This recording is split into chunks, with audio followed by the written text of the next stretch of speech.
زمونږ به د بلادو کې دا مشهوره ده وی د اختر په ورځ باندې نیمه روژه نیسو. نیمه روژه دی چې د قربانۍ پورې دوی خوراک نه کوي، بیا چې د قربانۍ غوښه مخې ته راشي یا پخه کې په هغې باندې هغه یو قسم روژه ماتې وکړي. دې ته روژه نه وایي، صوم شرعي دې ته نه وایي، دې ته وایي امساک.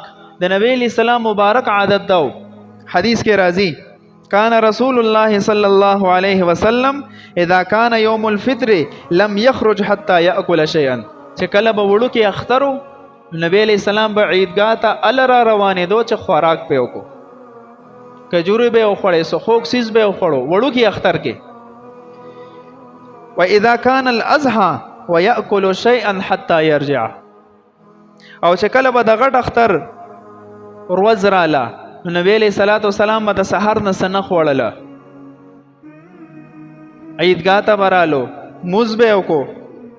اذا رجع اکل من کبد اضحیته.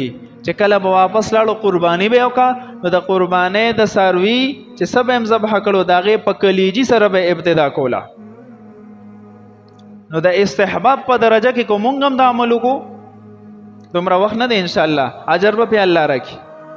کوئی انسان قربانی نہیں کړي نو چا ولا راولېږله په دې نیت باندې هغه هم دا امساک کړی د خوراک نه دی کړی نو د بل چا د غوښې رالېږلو باندې هم دا د خپل ضرورت او مستحب عمل پوره کولی شي. او ضروري نه ده چې کلیجي بیا انسان ته میله ونه شي نو بس مستحب پوره نه شو، په غوښه هم پوره کېږي. مطلب دا چې د سحر نه واخله در د اختر د قربانۍ پورې انسان د نور څه نه خوري. او کو د چا بیماری وي اوبه خوراک کوي ګناه نشته پکې. صحابه کرامو به عادت مبارک داو چې کله به د غټ اختر ورځ شوه نو خپل ماشومان به هم د خوراک نه منع کول. وی هغې سخت عاشقانو د نبی علیه السلام یو عمل به عمل کې راوستو نافذ کولو به چې زمونږ د محبوب دا طرزو چې د غټ اختر په ورځ باندې به د سحر نه واخله در د قربانۍ پورې نبی علیه السلام مبارک عمل ده اوس به یې نه خوړل. ماشومانو له به عملي طور سره زندگی داسې جوړوله.